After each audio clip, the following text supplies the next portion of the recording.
We are going to call the January or June 16th P&Z. January? Well, whatever. It's a J month. It all looks the same. Easy now. Commission to order. We'll do a roll call. Brooks. Here. Chuck. Present. Brian. Present. Thomas. Alyssa. Here. Rob. Here. We have a quorum. Item number 3, I look for a motion to approve the agenda. So moved. Second. Motion and a second to approve the agenda. All in favor say aye. Aye. Opposed? Motion carries. Item number 4, motion for approval of minutes of the June 2nd, 2022 regular meeting. Move to approve. Second. Motion and a second. All those in favor signify by saying aye. Aye. Opposed? Motion carries. All right, next up is item number 5, public comments. Anybody wishing to address the commission may do so now. Unless you're, of course, on the agenda, and we'll get to you in a minute. Hearing none. Item number 6, conditional use application for 803 North 9th Avenue. You guys here? Come on up. Go ahead and just push the button on there. The red light will come on. Let us know your name and what you're looking for. Dalton Grimius, looking for a conditional use for marijuana cultivation and dispensary. Okay.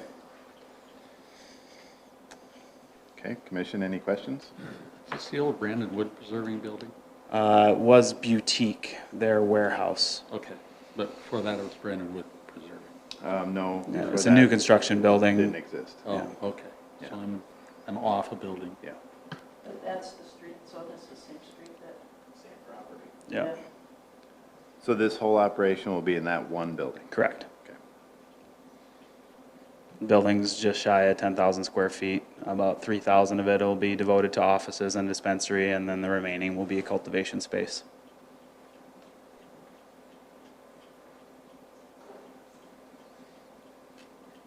Anybody else have any other questions?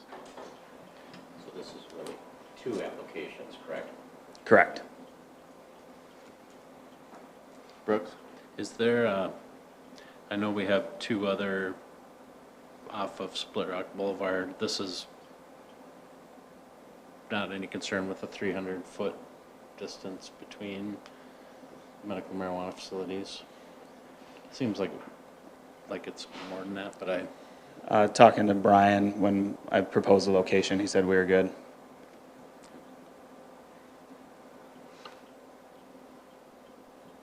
Anybody else? I know the questions we asked when other people came up for similar was that, to make sure that the two uses are totally separated from each other, not customers can't. So the facility layout won't allow any customers into the cultivation space. We will have a viewing window from our dispensary into our cultivation space, so customers can see what's going on, how their product's being grown. But there is no way for the customer to get beyond the dispensary into the cultivation space or a vault space or offices or anything like that. That's dictated by state law, isn't it? Correct, yeah. They are allowed to be co-located, but we can't have customers going into the cultivation space. I think the window idea is interesting. No one has said that to us Yeah, yet. I think it's something we're doing that might set us apart a little bit. Educational. Yep. And am I right in that in this case with both, there's actually pretty stringent requirements on how you can even have an employee pass through? Is that right? That is correct. They have to have a badge for the cultivation space to enter the cultivation space. Our security system from Safe and Secure is badge accessed into every room. If an employee doesn't have privilege to be there, they're not granted access. And you recycle plant residue and reuse it rather than taking it out to the dumpster. We compost all of our non-saleable material.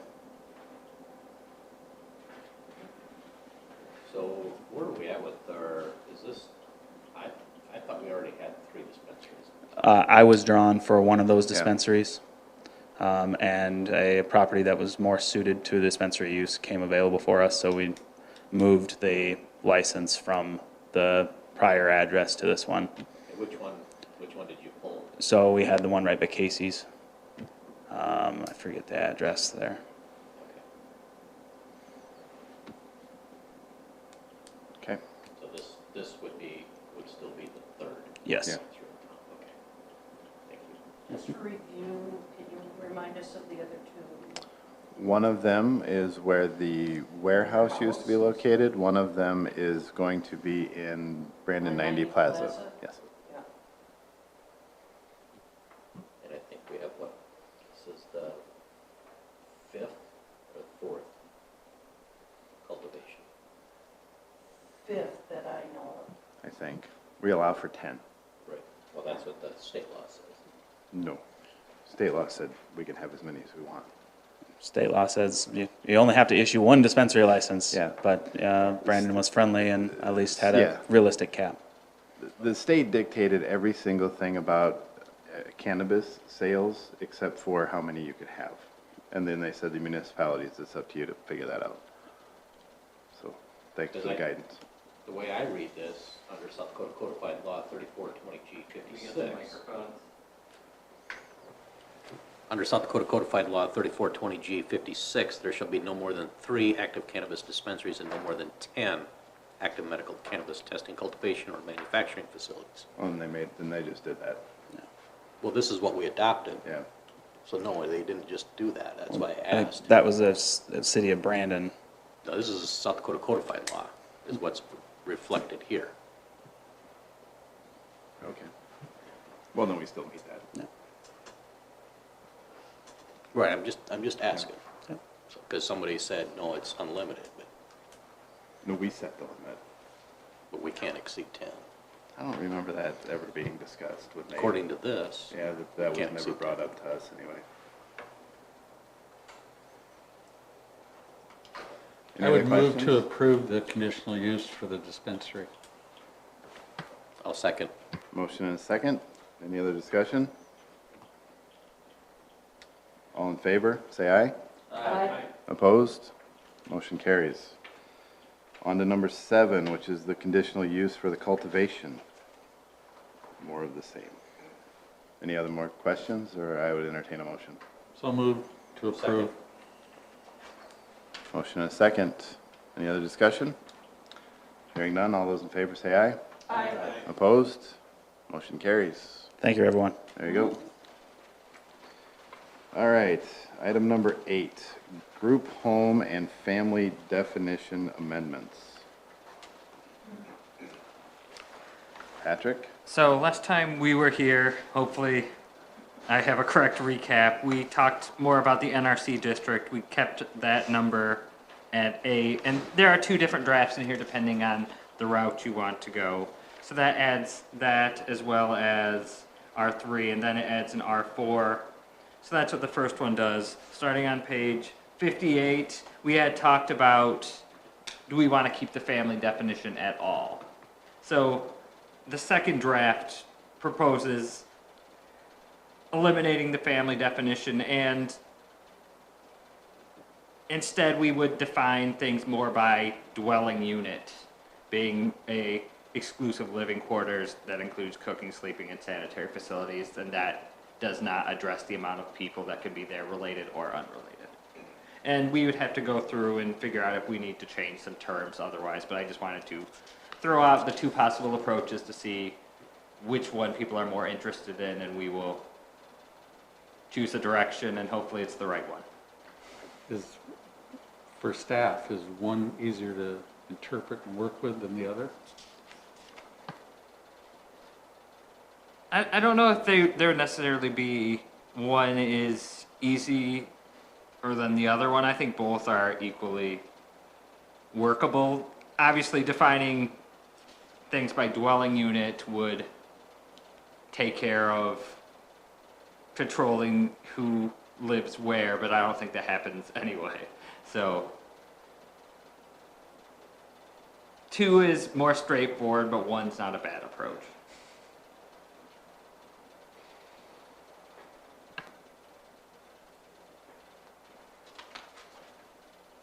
And the definition of dwelling unit is just a first stab at it. If there's a better way to do it, then we can certainly look at that as well. And I imagine there are cities out there that do not have a family definition that probably have all this stuff worked out. That's the joy of government, that everyone steals from each other.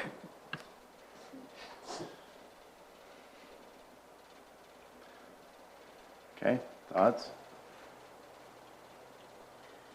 I thought we discussed at the last meeting that R3 allows up to 36 units with a conditional use to exceed that for apartments. And I thought we were going to change the R3 definition to match that. Obviously, we don't want to restrict group homes more restrictive than apartments. And technically, we can't. So you want R3 to have 32 instead of 16? I thought that's what we talked about, 36. 36. Okay. And then add a conditional use for anything above that, just like we do for apartments.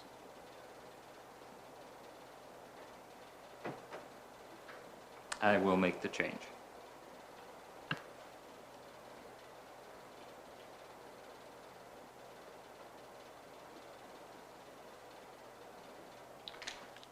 Okay. Any other discussion? You guys have any thoughts about these drafts? I guess I prefer the first draft regarding family versus dwelling units. What's that? I was just trying to find draft 1 and draft 2 here on which page they were on, but I found it.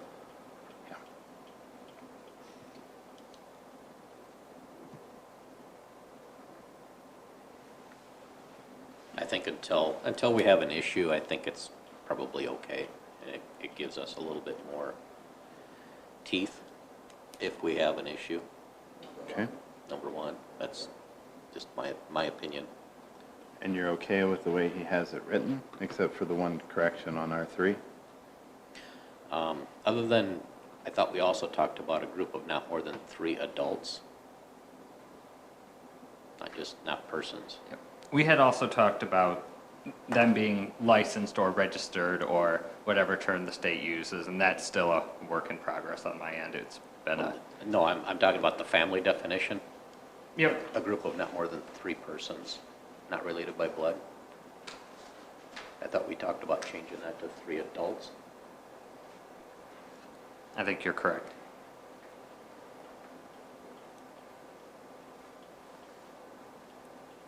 Otherwise, I'm good with what Patrick's got put on here. Anybody else?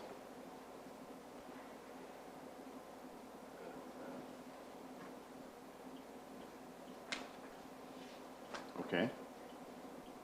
You got anything? You're good? Good. Perfect. I'm good. So you'll make those corrections and then bring it back to us? Yep, we will make the corrections to draft 1. We'll put draft 2 in the shredder, and we will move forward with 1. Awesome. I guess in the interest of time, is there anything that needs to push this through faster?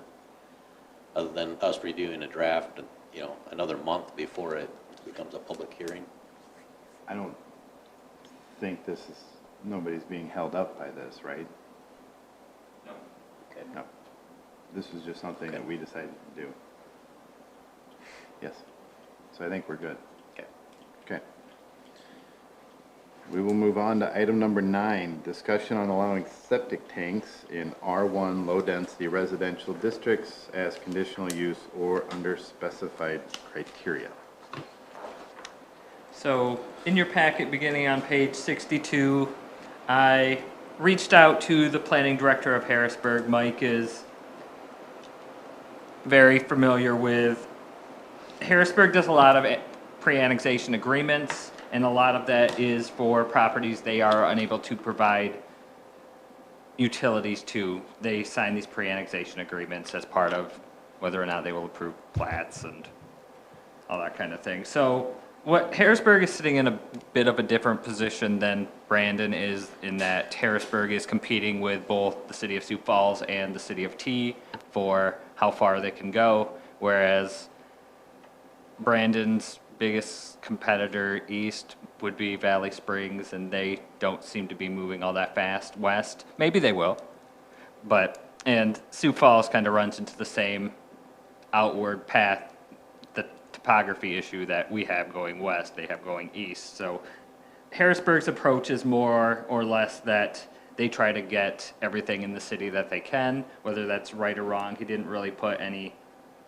cost numbers on that, but it looks like, based on what he says, as part of that, they say that the property owner will pay no more than 50% of the cost whatever that cost ends up being when the time comes. So that's kind of how Harrisburg does it. So that's just some more context to the discussion.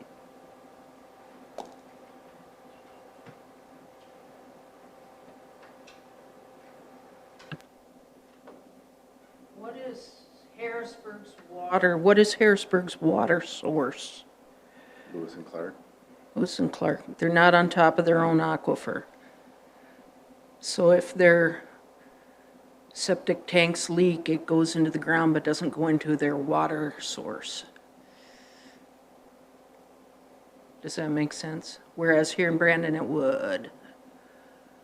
Well, Brandon's water source is 200 feet deep. 400 feet deep? I don't remember how deep. Okay, could. But, By I don't know if that's an important thing to think about or not, but it's something that occurred to me, so I thought I'd say it. Yep.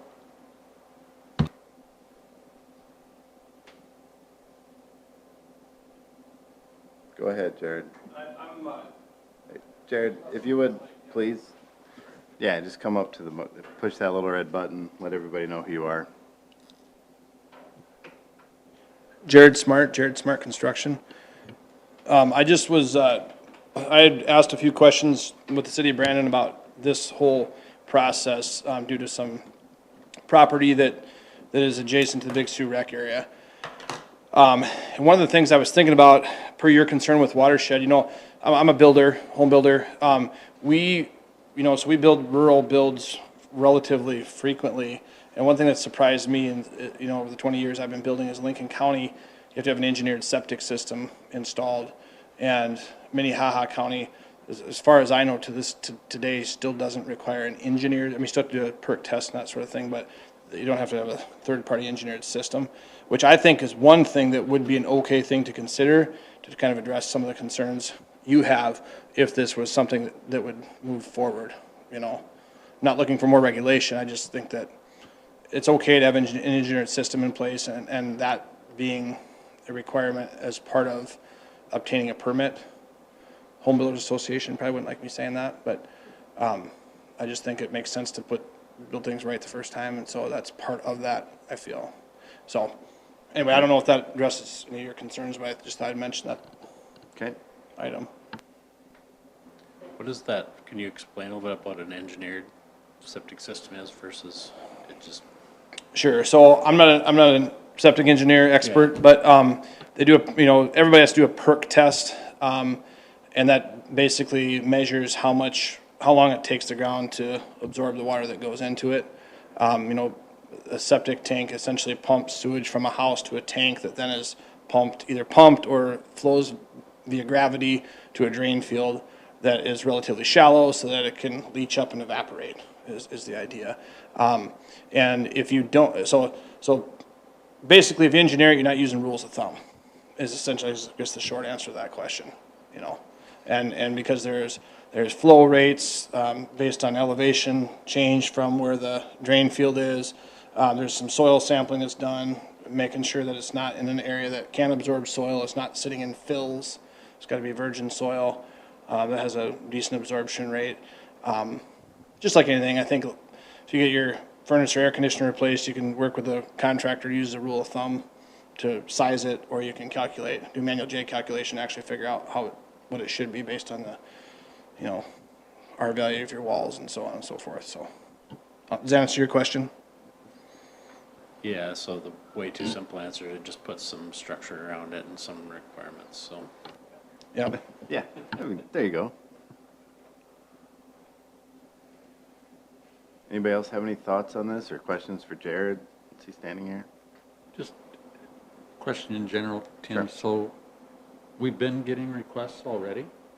Is that correct? The answer is yes. Like, I have heard from a few people about this.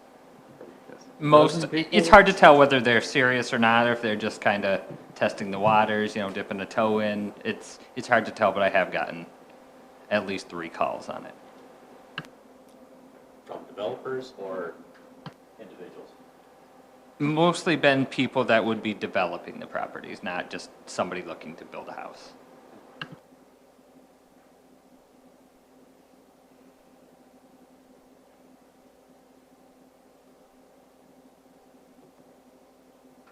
I'll just add that, and maybe you guys talked about this last time this was discussed, I don't know, but, I mean, allowing some development to occur with some sort of agreement with septic system in place, obviously, if the property was annexed into the city, there's a sales tax benefit, you know, to the city of Brandon there versus a rural setting, although if you know, if the county won't allow density wherever the property may be, there's not gonna be a house built there anyway, so the state doesn't get that revenue anyway, so it's just a, how progressive do we wanna be type of deal.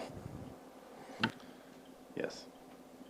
And so we just, a week ago, on our capital, no, this week, Monday night, we talked about our capital improvements plan. It is very, very expensive to run sewer to the places that people want to develop houses.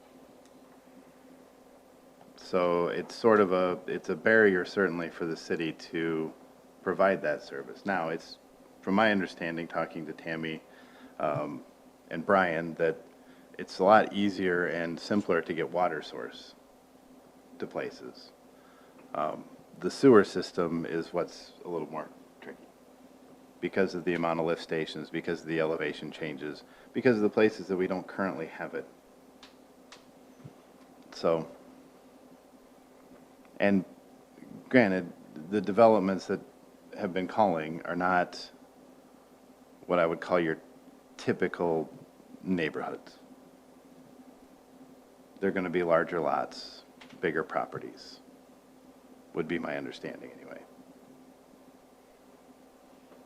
Currently, because those are obviously the ones that are in highest demand right now. Right, but we can write the regulations to say if you're under an X amount of size property, you can't utilize this. I mean, there's certainly things that we can put in place to allow for it in places that make sense, but not allow for it in like just a normal development that somebody would just come in and build 400 houses and do normal streets and normal lots.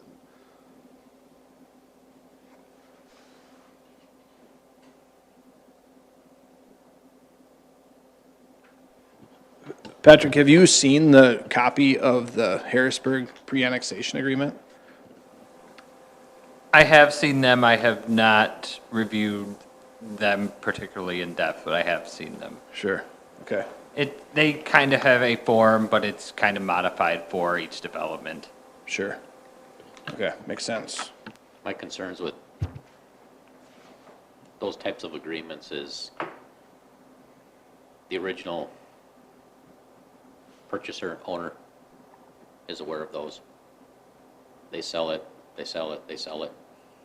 5-10 years down the road, current homeowner goes, I had no idea this was an issue.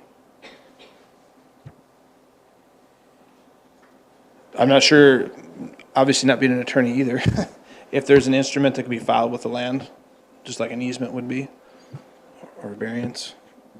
Yeah, a lot of people don't know what easements are and what those mean when they purchase a house either, so. Yeah, I mean, They purchase a lot and then they come to us and say, well, geez, when I bought this house, I wanted to add a garage. And geez, now I can't because I didn't know I had this easement on my property. Well, yeah, that's all part of purchasing a lot. You go through those steps, but you know, like you said, unless you're up to speed with contracts and construction and ordinances and all that stuff, what happens is people come in here, I didn't know that when I bought my house. Certainly. I didn't understand what that meant. Would your concern there be for, some sort of, investment in hooking to sewer should it ever come through, mainly? The one that I read from Harrisburg was they can continue to use it, they don't have to hook up to the city, but when the city does have it available, and if they have a problem, they can't fix their own. They can't make any improvements. That's the way I read the email. I may have misinterpreted that, but once the city does have that out to their property, and if they have it's no different than if I want to make an addition or an improvement on my house, okay? If I want to make an addition or improvement on my septic system, I can't, because now I don't have that option anymore. I have to hook to the city. And that may be more expensive than just fixing my current problem. I believe we already have that within the city limits.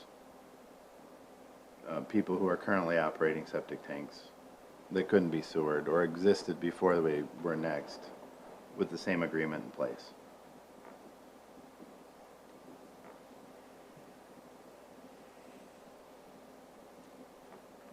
One of my thoughts specific to the project that I was thinking about here, would be running graded sewer pipe out to the street, so as a function of the lot sale. So I mean, all it is would be tapping into the sewer main once it's there.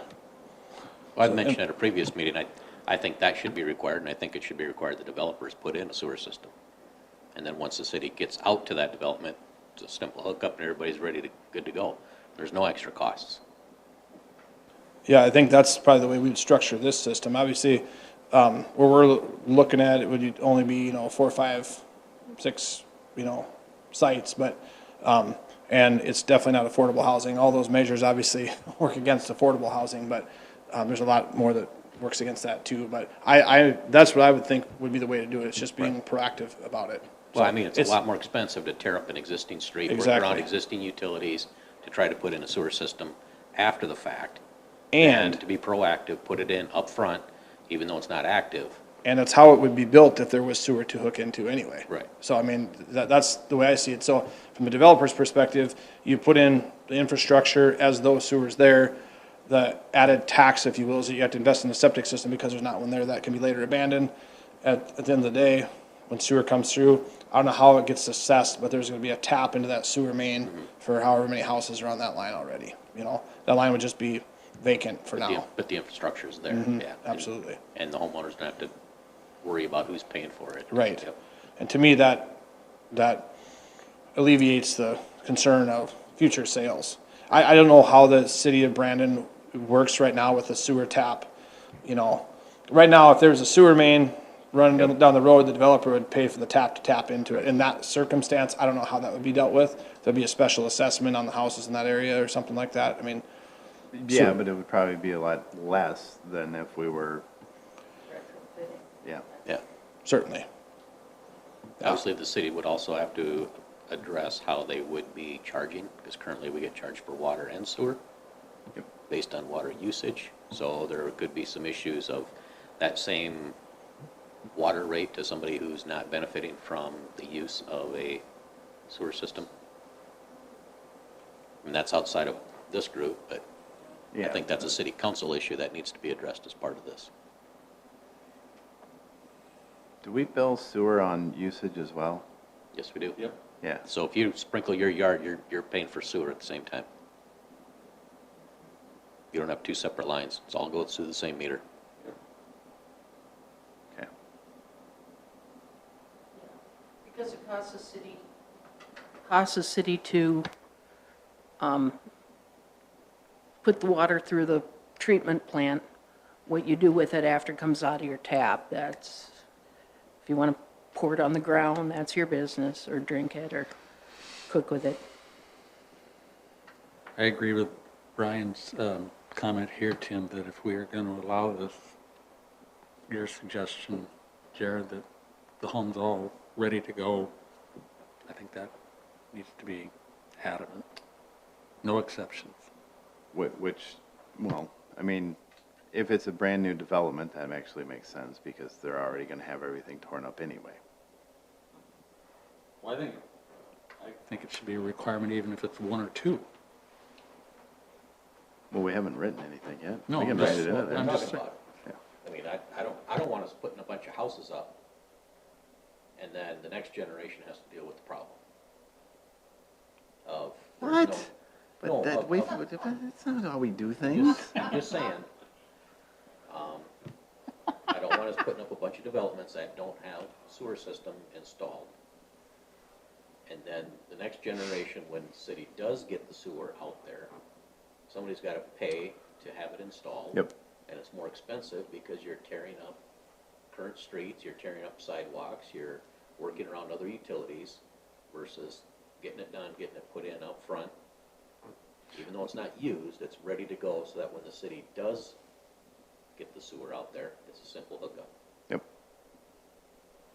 And I guess, from my perspective, I guess I wouldn't have a problem with that, especially if we're talking about new builds, then absolutely. Yeah. Now, a typical development, the cost of getting the sewer to the property is split amongst 400 properties, so you can't get sewer to some of these places at any sort of cost-effective rate, and then put that expense back onto these lots that would then be, instead of splitting it over 400 and running fairly flat with no lift stations, now you're splitting it amongst 6, where you have to spend $10 million to get the sewage system put in. Then yes, it makes sense to be able to put the line in case the city gets it there someday, but then allow for a septic until that point. Yeah. So the people who've asked about it so far, you said you got at least 3, they're wanting to put residential in, not commercial, not anything, they're residential. But in lots that are bigger than your norm, like bigger than, say, what I live on, like little acreages? Yes, these would be more of estate type lots. They would be larger lots. The ones I've heard from talk about at least a couple of acres, sometimes 5-acre minimums. They've been talking large. Okay, so we have acreages in the city limits already, Yep. but they were there first, and then the city annexed them. And we think probably at some point, those acreages are gonna be subdivided into neighborhoods, blocks. At least one of them has so far, have been, Little Ponderosa. So, but these we're talking about now, we know that would not happen to them. So these, let's say, 20 tiny acreages would not turn into 120 houses later on.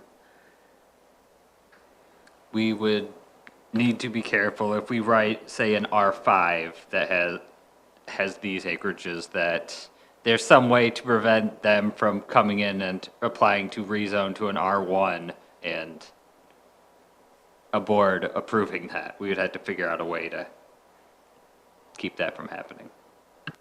I think an example would be the Bluffs.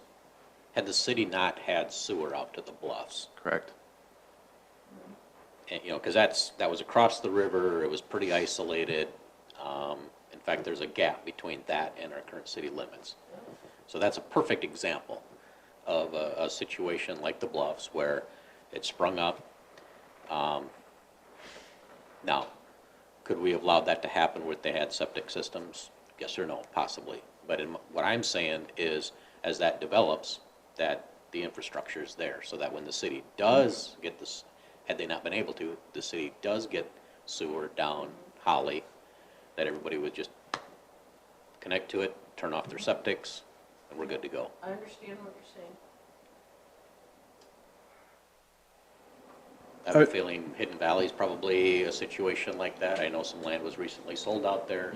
I'm sure there's probably developers that are looking at that parcel, is another example. Well, and I was just gonna say that, the sewer system would obviously have to be designed and engineered to fit the zoning, so, and I don't know if your question was more about, would there be sewer capacity if those lots were subdivided in the future. Yeah, or if they're subdivided and suddenly we have 4 times as many septic tanks as we thought we're gonna have, and they don't all have this sewer hookup that was that you were talking about. Somebody builds a house on 4 acres, and then couple owners later, couple 3, however, now we've got we got a sewer hookup for the one house that was on 4 acres. Now they decide to put whatever, 16 houses on those 4 acres. Now we got 16 septic tanks, but only 1 sewer hookup. That's what occurred to me, so I thought I'd mention it.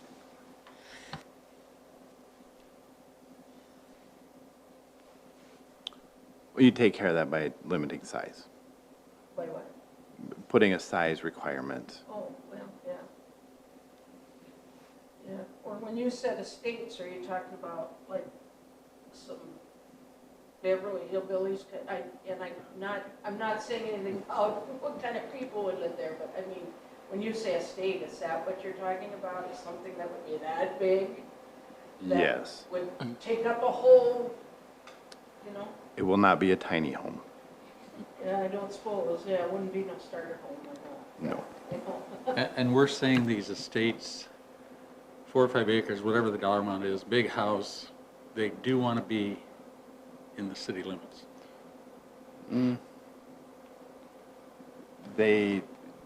You can't build density in the county. Well, most of the building permits are gone. Yep. The ability to build around the perimeter of Brandon, because of the county's restrictions, Yes. and thank God they did that, Yeah. because of the county's restrictions, the ability to build within the close proximity of Brandon is very, very limited because of the limitation of only one building permit allowed for 40 acres per section. And so the only way around that is to annex into the city to go to a higher density of construction. So that's yeah. kind of what's bringing this to the table. Yes. And when that day comes, to your point, they should have all the systems in place. I just, Right, to me, if it's annexed into the city, everything should be in place. I just have concerns about if we annex acreages into the city and then someday they're not acreages anymore, they're neighborhoods. I think that's a different issue. Yeah. I think what we're talking about now is new development. Yes. Those are existing developments that are in place. We're talking about. Yeah, but it's conceivable that it could happen to new developments later on. Could it not? Probably not, because that would be engineered into a development. When you set up a development, the city requires that you size sewer and water and all of that stuff to support that neighborhood. No. So where that has occurred in Brandon right now, if you look at Sioux Boulevard, there's all those 5-acre plots that sit along Sioux. Well, those used to be way out in the country. Sure, I remember. Yeah, that's not what this is going to be. I think you fixed it by what Patrick said, and you create another zone, like R5. Actually, if we just do what Brian said and make sure that all of the sewage is in place, all the infrastructure is in place at the time, then that would sort of take care of it, in my opinion. But to Alyssa's point, 20 years from now, and if there's no, like, conditional use to change it, to break up the 5-acre lot to 3 houses, that's what you're saying?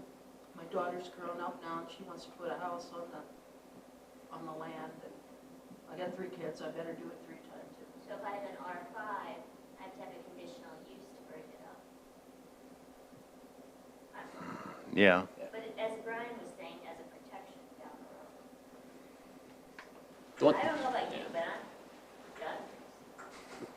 You know, the one thing I don't want to see happen is, you know, nothing against the Bluffs. I like it, but the one thing that really concerns me about the Bluffs is we've got a lot of families with kids out there, and it's isolated from the city.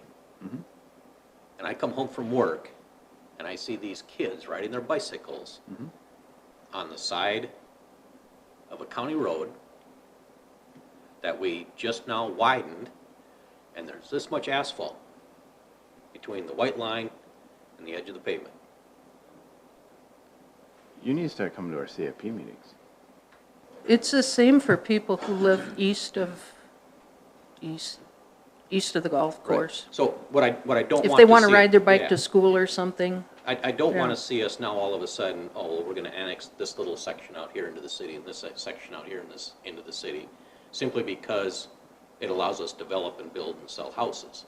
But there's no physical connections between these isolated developments. Yeah, no way for the kids to walk to school safely. Yeah. That's my personal opinion.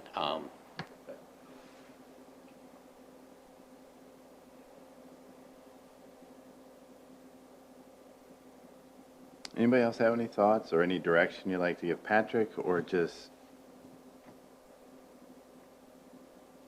I guess what's the council's, obviously the council's the one that has to approve this. yeah, they don't know. No offense, but it's a crapshoot. Well, I'm fine moving forward with it. I'm a little concerned if there's only 3 people calling in. I don't know if that's worth it to redo everything, but if you've got more, I think it should be Well, yeah, it, to Brian's suggestion, all the infrastructure has to be in there, no exception. And it's there, whoever they are, it's their expense, it's not the city's. So I'm for it. I think we need to be cautious about it. I'd hate for us to just say, yeah, we're going to allow it without thinking about it and making sure we have our ducks in a row. we do, you know, we do already have, I mean, you have to be able to annex property, you have to have some sort of contiguous to the city. Like, you can't just, we can't go 10 miles out and say, we'll annex that property. Like, so, I mean, it will still be somewhat included in the city. But no, not every place, sadly, in the city of Brandon has a bike path that kids can ride on, or has a whatever. We've been looking at it for the last 15, 20 years, but it turns out bike paths aren't cheap. And we can't get any, aren't cheap. They're not cheap to build. They're very, very expensive. And because Brandon doesn't really qualify for grant money, it's on us to figure out how to pay for it.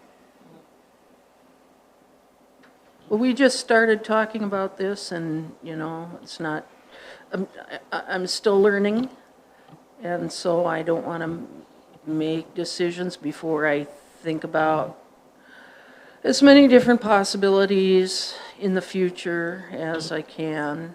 Good luck with that. Pardon me? Good luck with that. Good luck with that. Yeah. Stay up late. Every time we write an ordinance, we can't think of all the possibilities. Oh, yeah, I know. Just saying. Science, yes. Chuck. I mean, I do understand that the city is running out of available opportunities to build. You know, at some point, we're gonna maximize our buildable area versus landowners that are willing to sell their property. But on the other hand, we need to be very cautious about moving forward under this scenario, in my mind. I can definitely appreciate the caution there, and I think that as from a developer's perspective or builder's perspective, I don't see any trouble with developing the site as it would be if there was sewer there. I just think that makes sense, and I think that's a sensible way to do it. Yeah, you know, I know we can't solve all the pedestrian issues or road width issue, some of those types of things that exist, for each site, and that might be a little bit tricky to write into that ordinance, but I do think for the development itself, I think that it could be set up to function like any other development that was planned within the city limits of Brandon, and I think that just goes with a lot, and furthermore, any site we build on, we're gonna engineer a septic system anyway, so just making sure that it's not some, hillbilly way of putting in a septic system or something, so. No, I'm just saying, there's some hillbilly septic systems out there, I'm sure. I guess when he says estate, I'm thinking of some like cute, 14-bedroom home and with a tennis court and a bowling alley and a People don't build bowling cement alleys pond. anymore. The area that we're talking about, I can't speak for everybody who's called about this, but would be, typically a more, green, development, conservation-ist type mentality, I would say, in the site, and quality, not, as big as you can build it. There could be something like that, like what you're describing, but I don't necessarily see that. Multi-million-dollar estate. Yeah, and unfortunately, it doesn't take much to get to a multi-million-dollar estate these days, but, There are those in neighborhoods. yeah. Very true. Anyway, I just want to make that point that I think your suggestion, I think, is a good one, and I think, like I said, if there was sewer there, you'd be investing that anyway. So the only double up of cost would be the expense of putting in the septic system, which is going to be $9,000 to $12,000 for a septic system on one of these projects, so. So would you like Patrick to draft something? Would you like to have further discussion? You want him to draft something that we can discuss more?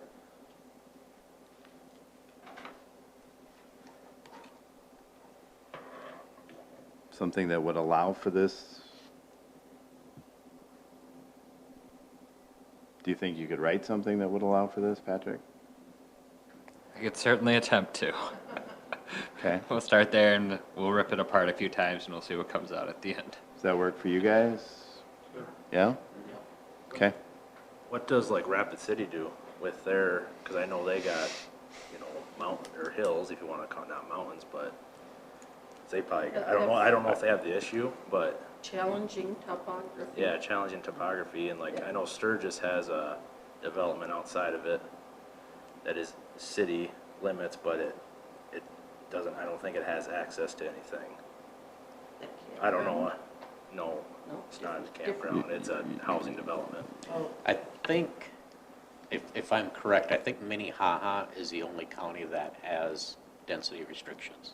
I'm just saying for, like, infrastructure for the city, because this one is in city limits, I know in Sturgis, but it's not really connected with the city. It's kind of, there's a hillside. They don't have any of the infrastructure in place? Water, sewer? I don't know that, but I know they're in city. I know they have septics out there, Okay. but I don't know of anything else other than that. I just know, I don't know if it's something to look into, just see what they did, or if they didn't do anything, I don't know. You're saying they might face they might see some similar challenges to Yeah, what we yeah. see with some properties here. Yeah, I could see that.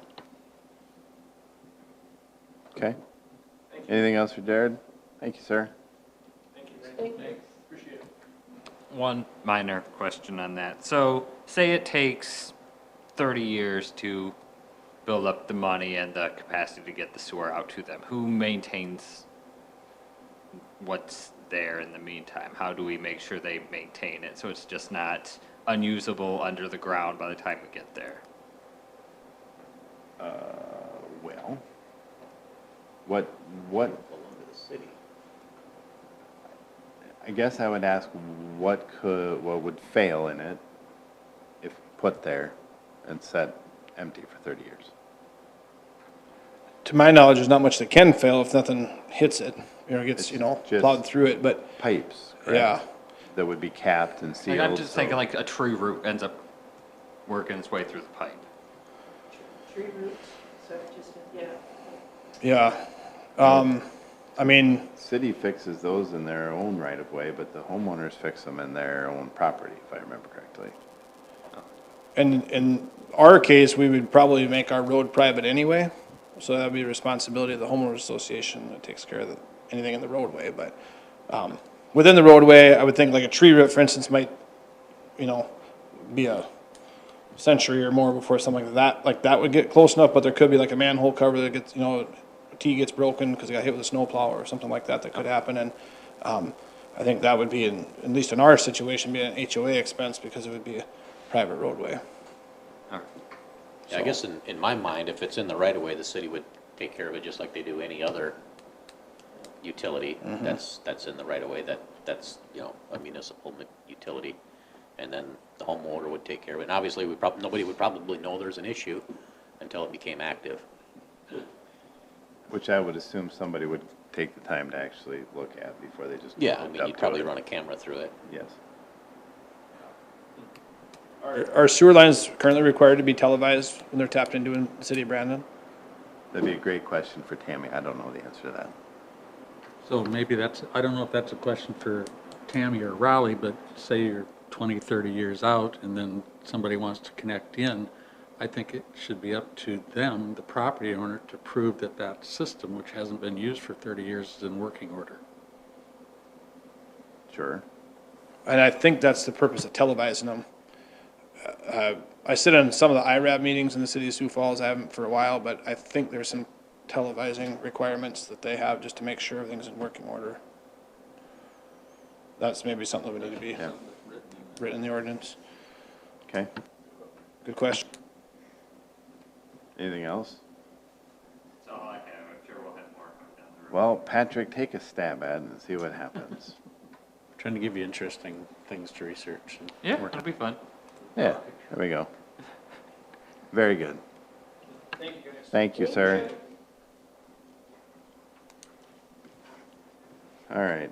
I guess, could I request that this be a discussion item at city council? I don't want us and staff to spend a lot of time coming up with a solution if council isn't open to and receptive to this. Well, we don't really allow for time at discussion for city council, unfortunately. I've asked before why, I don't know why, but I guess typically, I think that these are the kinds of things that planning and zoning is responsible to hash out. Okay. And if city council takes it or doesn't take it, right? I mean, we rewrite the ordinance 3 or 4 times since I've been here. And we didn't know if city council was going to approve all those ordinance changes. Okay. So that would be Unfortunately, I think that's the risk we take in spending time on issues like this. Well, That's why we get paid big bucks. well, yes. Did we get a raise? No. I don't, But I think things like this is what boards like this are designed for, is to have these discussions and design these things. Okay. Moving on to item number 10, discussion on institutional zones, parking requirements, and setbacks. Patrick? So, City Hall is currently central business, and it is that way because of parking around it. It is downtown.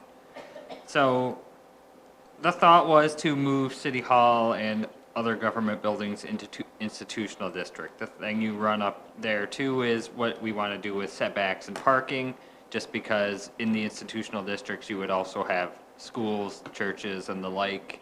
You wouldn't necessarily probably want to treat them the same as City Hall, just because then you would have schools with no required setbacks or churches with no required setbacks and institutional. So just a thought of how you wanted to hammer it all out, whether that's as simple as making more use of the lot and yard regulations table by use and have it be not quite so standard down the board where most uses are kind of the same in most districts, but have the institutional setbacks and everything kind of be more individualized by use, or however you want it to do it. But that's kind of the plan, to lump those all together, but they are different things. That was a lot, just so you know. So that's kind of the point of the discussion. Does anybody have any questions for Patrick on this?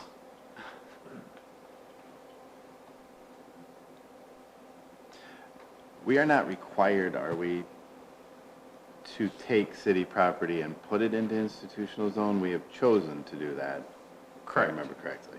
Correct. Yes. And nothing is forcing you to move City Hall to institutional. It makes sense, but there's not like a hard and fast requirement. Anything particular has to be in there. It's more just however you want to do the zoning for things. So it'd be kind of a new use for the institutional zone and what we've dealt with. And some of the setbacks and such requirements would be more difficult for the city hall. Is that kind of the reason for the question? Most of, I think, the land that we have currently turned into institutional zones have been very large parcels. This is not it. It doesn't fit. It's not the school or one of the churches that has 10 or 11 acres, or even Aspen Park, which I think we turned into institutional zone. And we talked about, I think there was discussion, for instance, with the school, there were advantages and there were reasons they wanted to take advantage of the institutional zone. I mean, if the city hall and the city buildings don't see another reason why it's beneficial, I mean, I'm questioning why there'd be so much of a need to try to force it in there. I mean, I get that it sort of generally fits conceptually, but this Yes. someday maybe the city would do something different, and then this would be sitting here as institutional zoned, and you know, I'd maybe caution against trying too hard to fit it in there.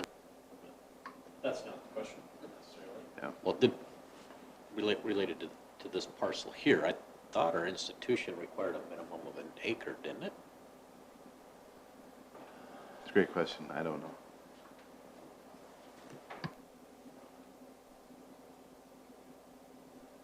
I am pretty sure I there's. thought no at one acre point right here. we talked about a minimum size, and maybe that was relative to the number of accessory structures.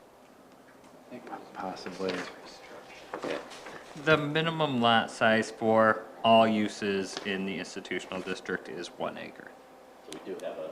Yes. So I'm sorry, I'll play by the rules. Barb Fish, 1401 South Parkview Hi, Place. Barb. Hi. Would it matter, so, we've been in discussion about, are we going to remodel these buildings? Are we going to tear them down for City Hall, move it someplace else? Would it make any difference if we're general business or institutional, if we were going to rebuild here? I don't know. I'm just No. posing that question. Well, central business, it's designed for downtowns with minimum setbacks, and so this is kind of what this fits into. Like, this isn't even general business. This is our only central business location in the city. It's what, 2 blocks long or something like that? So if it went to institutional, would that hamper construction? Just trying to think ahead. Based on parking requirements, yes, I believe so. Is that right, Patrick? So, any building less than 35 feet in height, a principal building in institutional requires a front yard setback of 25 feet, side yard of 7, and a rear yard of 25. So, City Hall is pretty much right up on the sidewalk. Maybe if it's not broke, don't fix it. I don't And know. I don't know if both of these buildings, if you add the lots together, if it's an acre or not. It might not be. That could also be a potential issue. Yeah. Yeah, I don't. It would be a non-standard lot, but I don't know if it's a requirement to make this institutional. Like, I don't know.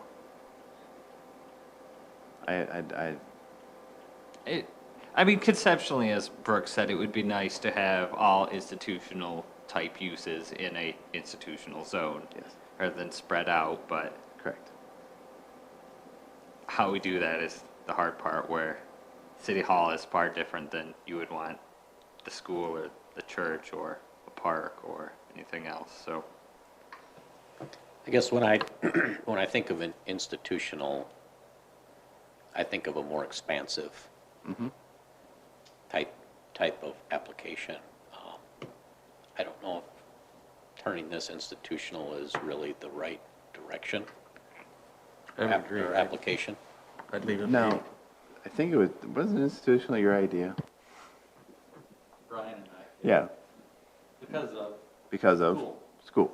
Schools. Which churches. We wanted larger parcels to be able to have the flexibility, like the school theoretically has multiple auxiliary structures, and without an institutional zone, theoretically, they couldn't have them. So, City Hall fits into that. not the same.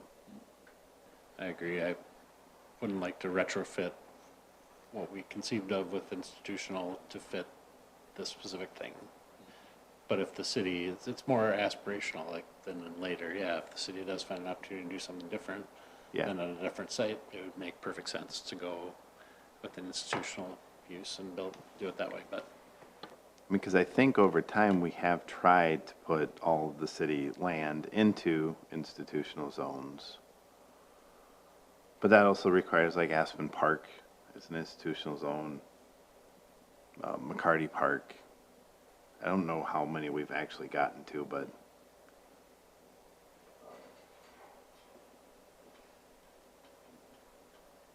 This is Barb again. So on the agenda for Monday, isn't there a survey to survey the public properties? I think that's on the agenda.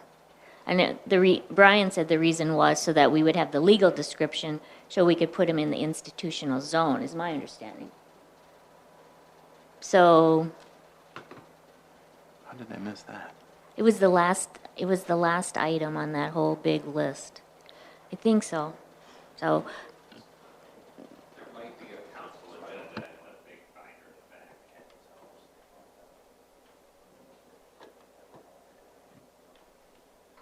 The property it sits on right now, it's, according to the GIS map, it's 0.82 acres. But then I know they bought the Yep. house, and I don't know what that is, how much that is. So it's not even, we're not sitting on an acre right now, but I don't know what that property was that they inquired. Very close. It would be very, very close, yes.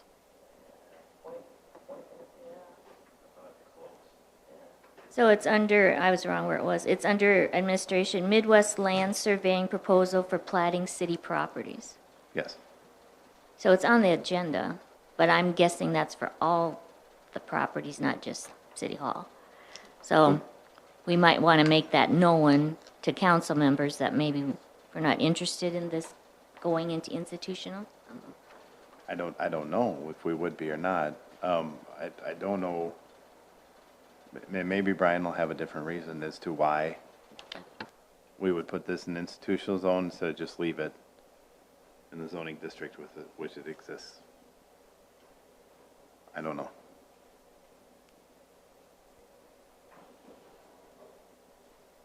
That, I mean, didn't do much for parking requirement setbacks, but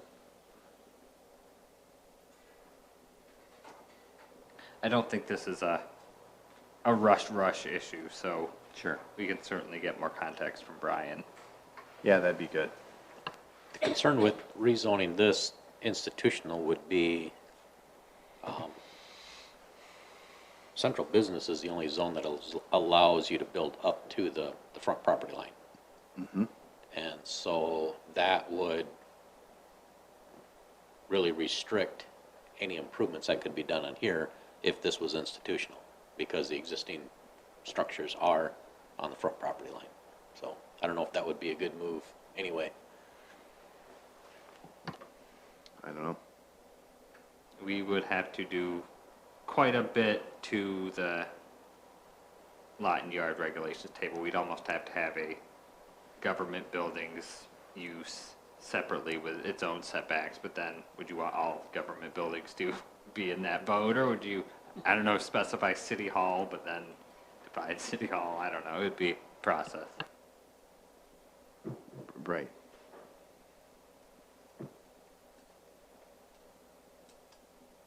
Okay. I don't think we're probably going to do anything with this tonight. That, a little more information and context would be my guess. Would everybody agree with that? Yeah, I agree. Okay. I did ask about the post office. Apparently, last time you all tried to do anything zoning related to the post office, Brian got a letter from the feds basically saying, hands off, this is ours, don't deal with it. So the post office likely would not be institutional. So Brian has the letter. It's an interesting read, and he would like to see it. Well, that's true for a lot of agencies, whether it's federal, whether it's state, things like the VA hospital, universities, colleges, those are all exempt from building permits and zoning ordinances.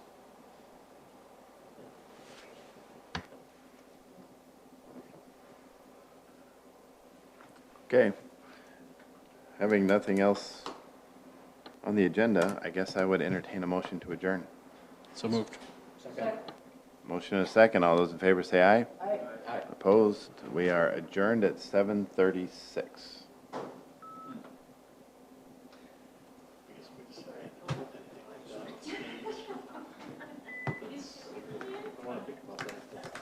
How many things could be kind of exempt? We haven't had to deal with states on foot, I guess. No,